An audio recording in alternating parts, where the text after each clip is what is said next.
Investigation guide lines of honourable high court. High court పరిధిలో జరుగుతా ఉంది, పర్యవేక్షణలో. పైగా కేసు సిబిఐ చేతిలో ఉంది.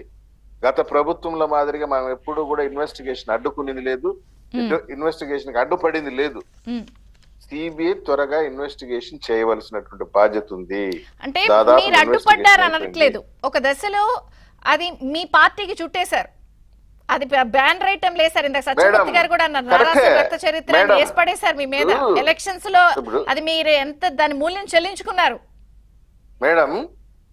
నారాసుర రక్త చరిత్ర అని చెప్పి కత్తి ఇంత పెద్ద చంద్రబాబు నాయుడు గారికి కత్తి వేసి పెద్ద మేకప్ చేశారు దాన్ని.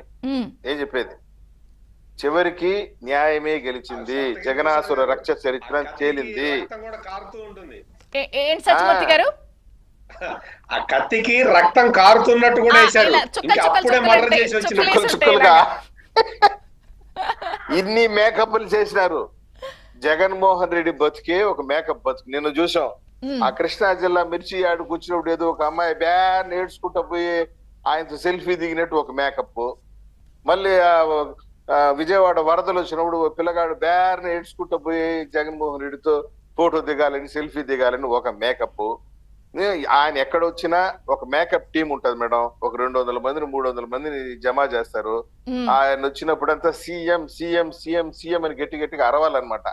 అప్పుడు ఆయన హ్యాపీ ఫీల్ అయిపోతాడు. ఒరే ఎట్లా మనకు సీఎం కుర్చీ లేదు, ఈ పేటిఎం బ్యాచ్ అయినా మనం సీఎం సీఎం అని అరుస్తా ఉంది, హ్యాపీగా ఉంటాడు. ఇవన్నీ ఎందుకు ఈ మేకప్లన్నీ? నువ్వు సీఎం సీఎం అని అరిచిన తర్వాత సీఎం అయిపోతావా? కరెక్టే. నేను అనేది ఏంటంటే ఇన్నాళ్ళైనా కూడా ఇంకా కొంత నిందితుల హవా కొనసాగుతున్న విషయాలు అయితే కనిపిస్తున్నాయి కదా మేడం. ఒక విషయం చెప్తాను మేడం, 19 సంవత్సరాలు 20 సంవత్సరాలు నడిచిన కేసులు కూడా ఉన్నాయి. ఎందుకంటే డ్యూ ప్రొసీజర్ ఆఫ్ లాలో వాడు డిఫెండ్ చేసుకుంటాడు. దొంగ ఎప్పుడు చాలా తెలివిగా ఉంటాడు. వాడు ఆ కేసులు వేరు, ఇది ఒక అసాధారణ కేసు, ప్రభుత్వాల్ని మార్చేసిన కేసు. 2 ఎలక్షన్స్ 2 టర్ములు అయిపోయినాయి, ఇంకా తెవనట్లేదు. ఆవిడ సుప్రీంకోర్టుకి వెళ్ళి పోరాడుతుంది. వేసిన ప్రైవేట్ కేసులు ఇప్పటికి 10 ఏళ్ల తర్వాత తప్పని తేలింది. 10 ఏళ్ళు కాదు మేడం, 2022లోనే 23 కేసు రిజిస్టర్ అయింది. 22లో కేసు ఇప్పుడు రిజిస్టర్ అవటం కాదు, ఆ హత్య జరిగిన దగ్గర నుంచి చెప్తున్నాను. అదే మేడం, ఇప్పుడు హత్య జరిగింది 2019లో 19లో జరిగింది. అప్పటికి మీకు అసలు విషయం చెప్పేది మర్చిపోయినా మేడం. చెప్పండి. నేను ఈ యొక్క చర్చ ద్వారా ఒకటి తెలియజేస్తున్నా మేడం. 2019లో హత్య జరిగిన తర్వాత I think if I'm correct మార్చిలో జరిగింది అనుకుంటా, మార్చి 14-15లో. ఆ యొక్క హత్య జరిగినప్పుడు అప్పుడు ఎస్పీగా ఉన్నటువంటి వ్యక్తి దాదాపుగా కేసును కన్క్లూడ్ చేసేసారు, అయిపోయింది.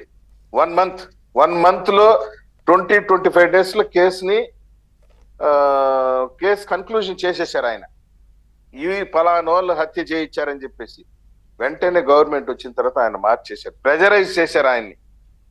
జగన్మోహన్ రెడ్డి గవర్నమెంట్ లోకి వచ్చిన తర్వాత ఆయన ప్రెజరైజ్ చేసి కేసును మిస్లీడ్ చేసి వీళ్ళే ఒక వ్యక్తులను ఒక 5-6 మందిని రెడీ చేసి డూప్లికేట్ వ్యక్తులు మేమే హత్య చేశాం వివేకానంద రెడ్డి అని చెప్పి సరెండర్ చేసి కేసును క్లోజ్ చేయడానికి డైవర్ట్ చేయడానికి ప్లాన్ చేశారు. అప్పుడు ఎస్పీ ఒప్పుకోలేదు. ఇది జరిగింది, ఇది యథార్థం.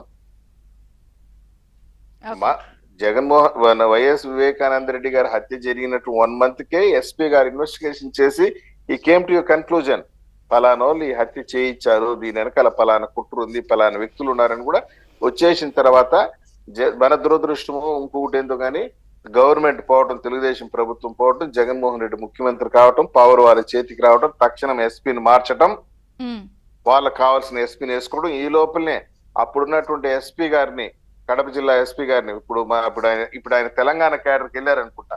ఆయన పేరు ఏదో పేరు కూడా ఉండాలి మేడం, నాకు ఒక్క సెకండ్ ఉంటే అంటే చెప్తా. ఆయన పేరు ఏం పేరు అంటే